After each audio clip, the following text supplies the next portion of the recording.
मैं सोच रहा था कि मैं घर जाकर अपनी पत्नी पर खूब प्यार लुटाऊंगा, लेकिन मंजरी के बारे में सोच सोच कर मेरा मन उदास हो गया। मेरी पत्नी मुझे बिल्कुल भी समय नहीं देती थी। उसे मेरी जज्बातों की बिल्कुल भी कदर नहीं थी। मैं दिखने में बहुत ही ज़्यादा हैंडसम था। मैंने कई बार अपने आप को गलत रास्ते पर चलने से भी रोका था, लेकिन मैं जवान था। आखिर कब तक अपने जज्बातों को रोकता। एक रात मैंने अपनी पत्नी की गैर मौजूदगी में अपने ऑफिस की सेक्रेटरी को घर पर बुलाया। उसके बाद वह मुझे ऐसे कारनामे दिखाने लगे जिसके बाद मेरा अपने आप पर काबू करना बड़ा मुश्किल हो गया। उसने पहली ही रात मुझे ऐसी खुशी दी जिसे पाने के लिए मैं हमेशा तरसता रहा हूँ। मैं तो उसकी ताकत देखकर हैरान रह गया। मैं उसके आगे पूरा लाचार ही हो गया था। मैंने कभी सोचा भी नहीं था कि मैं एक जवान लड़की के आगे इतना बेबस हो जाऊँगा। करते करते मैं बहुत थक गया था, लेकिन वह लड़की तो पीछे ही नहीं हो रही थी। हम दोनों ने यही शर्त लगाई थी कि कौन ज़्यादा देर तक बर्दाश्त कर पाएगा। मैं जितने भी पैकेट लेकर आया था वह सारे ख़त्म हो चुके थे, लेकिन वह लड़की पीछे नहीं हो रही थी। मुझे ऐसा लग रहा था कि आज मैं इस लड़की का शिकार बन गया। लेकिन जो कुछ भी मेरे साथ हुआ उन सब के पीछे की वजह यही थी कि मेरी पत्नी मुझे वक्त नहीं देती थी। अगर मेरी पत्नी वक्त देती, मेरे जज्बातों को समझती, तो शायद मैं गलती बिल्कुल भी ना करता। उस लड़की में 10 औरतों की जितनी पावर थी। इस लड़की की ताकत देखकर मैं हैरान रह गया और सोचने लगा, काश ये लड़की मुझे पहले मिली होती तो मैं ऐसी लड़की से शादी करता। रात भर जब वह मेरे ऊपर नीचे हो रही थी तो मैं उसके आगे हिल भी नहीं पा रहा था। उस पतली सी लड़की के आगे मेरा हट्टा कट्टा शरीर भी कमज़ोर हो चुका था। इतनी सर्दी में भी अब मेरे पसीने छूटने लगे थे। अब मैं उस लड़की को कहने लगा कि थोड़ी देर तुम रुक जाओ, पर वह लड़की तो मेरी बात सुनने को ही तैयार नहीं थी। कहने लगी कि मैं आपको सारी रात गर्माहट दूंगी जो कभी आपकी पत्नी आज तक नहीं दे पाई। उसके बाद उस लड़की ने जो मेरे साथ किया, मेरे तो होश ही उड़ गए। जो कुछ मुझे हमेशा से ही लड़कियों में बहुत ज़्यादा इंटरेस्ट रहता था, इसी वजह से मैं अपनी बॉडी को फिट रखता। मेरे शरीर में वह सब करने की ताकत बहुत होती। मैं हमेशा अपनी बॉडी पर ध्यान रखता। अगर पार्टी में भी कहीं जाता तो जूस वगैरह ही पीता। मुझे अपनी सेहत की काफ़ी चिंता रहती। इसी वजह से मैं लड़कियों को अपनी उंगलियों पर नचाता था। जो भी लड़की मुझे देखती तो वह मेरी दीवानी हो जाती। मैं बहुत ही अमीर ख़ानदान से था। मेरा नाम अखिल है और मेरी उम्र 24 साल है। 20 साल की उम्र के बाद मेरा लड़कियों में बहुत ज़्यादा इंटरेस्ट हो गया। मैं हमेशा अपने चेहरे को अच्छे से ध्यान रखता, क्योंकि खूबसूरती और बॉडी से ही तो हर लड़की मुझ पर फ़िदा होती थी। पैसे तो मेरे पास ख़ानदानी थे। मैं लड़कियों के ऊपर खूब पैसे लुटाता था, उन्हें घुमाता फिराता और उनसे अपनी इच्छाएं भी पूरी करवाता। लड़कियां भी इसमें पूरी तरह भागीदार होती थीं। यह नहीं था कि मैं उनके साथ ज़बरदस्ती करता, वह भी खुशी खुशी अपनी ज़रूरत को पूरा करती और उन्हें अच्छे खासे पैसे मिल जाते। यूं ही हम अपनी ज़िंदगी गुजार रहे थे। मुझे अपनी ज़िंदगी में कोई चिंता नहीं थी। मैं हमेशा सुंदर लड़की को ही अपना निशाना बनाता था। मुझे अपनी ज़िंदगी बड़ी हसीन लगती थी। दिन में लड़कियों को शॉपिंग करवाना, उनकी ज़रूरत को पूरा करना, और रात में मैं अपनी ज़रूरत उनसे पूरी करवाता था। मैं शरीर से काफ़ी स्पीड था, जिसकी वजह से हर लड़की मेरी ताकत को ज़्यादातर झेल नहीं पाती थी। इसी वजह से मैं रोज़ हर दिन लड़कियां चेंज करता रहता। मैं अपनी ज़िंदगी में खूब मज़े लेता। मेरे दोस्त कहा करते कि असली ज़िंदगी का मज़ा तू ही ले रहा है। हमारी तो शादी भी हो चुकी है और हमारी पत्नियां तो ज़्यादातर वक्त किचन में बिज़ी रहती हैं। इन सब बातों को सुनकर मैं अपने दोस्तों से कहा, इसी वजह से तो मैं शादी नहीं करूँगा। मैं ऐसे ही अपनी ज़िंदगी को एंजॉय कर रहा था। लेकिन मेरे माता पिता का एक कारोबारी बिजनेस था। जब मैं 24 साल का हुआ तो मेरे मम्मी पापा ने मिलकर मुझे यह कहा कि मैं आज से ऑफ़िस के लिए जाऊं और पापा का कामकाज देखूं। मैंने उसके लिए मना कर दिया, लेकिन मेरे माँ बाप ने कहा, अगर तुम बिजनेस नहीं संभालोगे तो कल से खुद अपने खर्चे उठाओगे। मुझे लगा कि मम्मी पापा मेरे साथ मजाक कर रहे हैं। इसी वजह से दूसरे दिन बाहर जाने लगा, और जब बाहर जाकर अपना पर्स देखा तो इसमें पैसे नहीं थे और एटीएम कार्ड वगैरह पापा ने बंद कर दिया। मैं माँ को मनाने की बहुत कोशिश किया लेकिन माँ ने कहा, अपने पापा की बात को मान लो, मेरे लिए वही बेहतर होगा। मैं गुस्से में घर से निकल गया। मेरे पास पैसे नहीं थे। अगर पैसे नहीं तो फिर कोई लड़की पास ही नहीं आएगी। इसलिए मैंने सोचा कि ऑफ़िस जाना ही बेहतर रहेगा। अब मैं दिन रात एक करके ऑफ़िस संभालने लगा। अब मेरे जो ऐशो आराम थे वह सारे बंद हो गए थे, क्योंकि मुझे ज़्यादा से ज़्यादा वक्त ऑफिस में देना पड़ता था। अब धीरे धीरे माँ बाप ने मेरे लिए एक लड़की भी ढूंढ ली थी और उसके साथ मेरा रिश्ता पक्का कर दिया। लेकिन मैंने अपने माँ बाप से कहा कि मैं इस लड़की से शादी बिल्कुल भी नहीं करूँगा, क्योंकि वह लड़की तो गांव की एक भोली भाली सी थी। दिखने में बहुत ही खूबसूरत थी, लेकिन वह इतनी पढ़ी लिखी नहीं थी। मम्मी पापा कहने लगे कि यह नाना के दोस्त की पोती है। अब तेरे नाना चाहते हैं कि तेरी शादी इस लड़की से हो। अगर तुमने हमारी इस बात को इनकार किया तो हम ऑफिस की सारी प्रॉपर्टी डोनेट कर देंगे और फिर तू हमेशा उम्र भर ऐसे ही रहना। माँ बाप की इन सारी धमकियों को सुनकर मेरे सर से पसीने छूटने लगे। अब मेरे पास बचने का कोई रास्ता भी नहीं था, क्योंकि मैं अपने माँ बाप की इकलौती औलाद थी। इस वजह से हार मानकर मैंने शादी कर ली। एक हफ्ते के बाद बड़ी ही धूमधाम से इस लड़की से मेरी शादी हो गई। उस लड़की का नाम मंजरी था। सुहाग रात की रात के समय कमरे में दाखिल हुआ तो वह लड़की बड़ी ही बेचैन लग रही थी। उस लड़की की खूबसूरती देखकर मैं उस पर फ़िदा हो चुका था।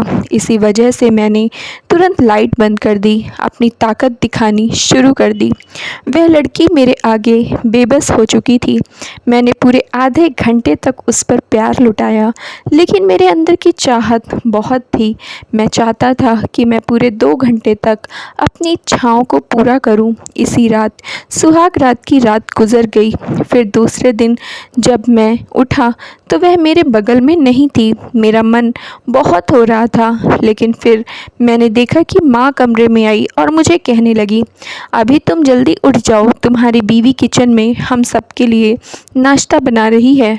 माँ के जाने के बाद मेरे मन में सोचने लगा, यहाँ मेरी ज़रूरत पूरी नहीं हुई और वह किचन में जाकर नाश्ता बनाने बैठ गई।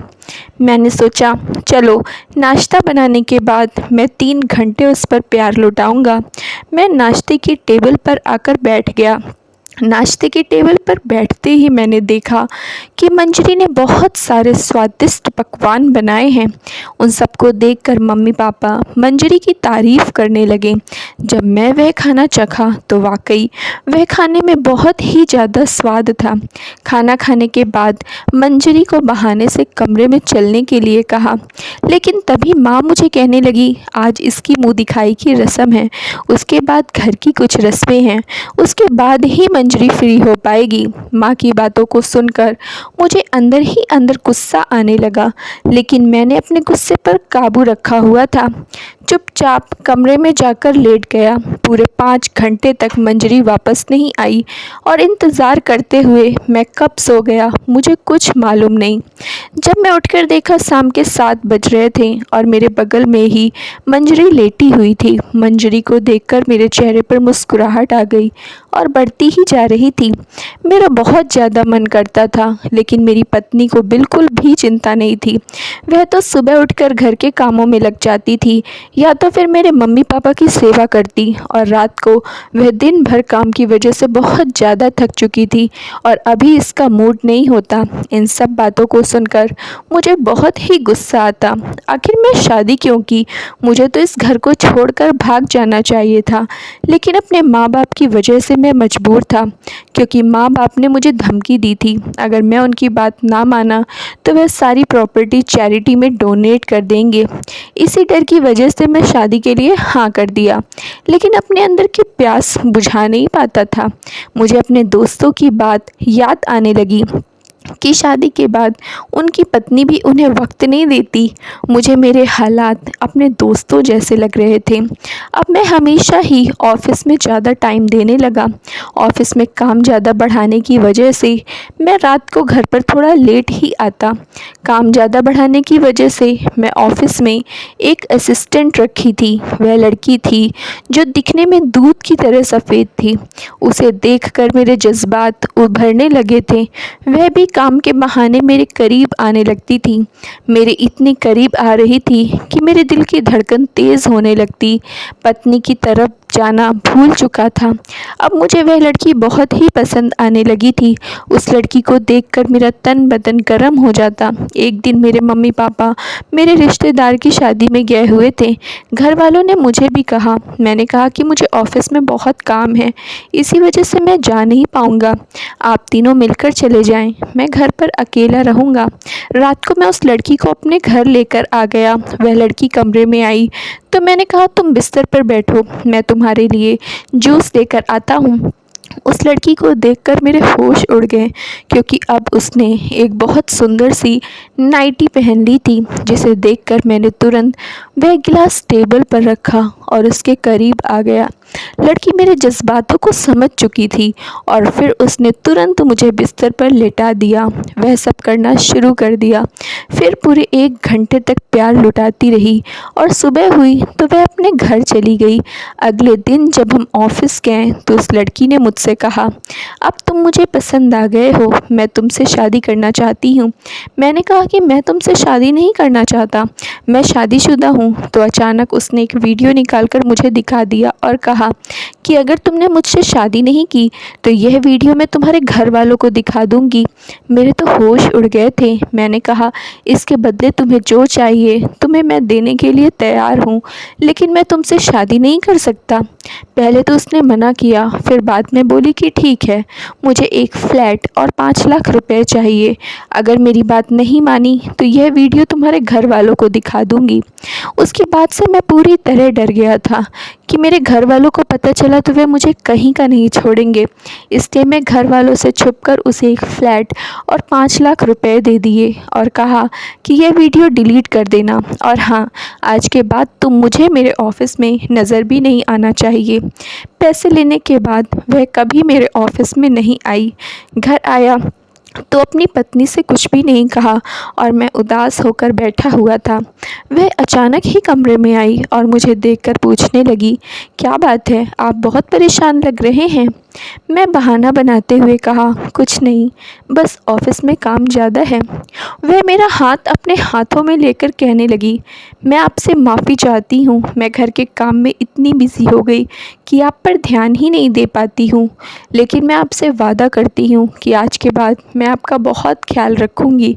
उसकी बात सुनकर मेरा मूड ठीक हो गया था और फिर हम दोनों एक दूसरे के गले लग गए और आज के बाद मैंने यह सब गलत काम करना छोड़ दिया।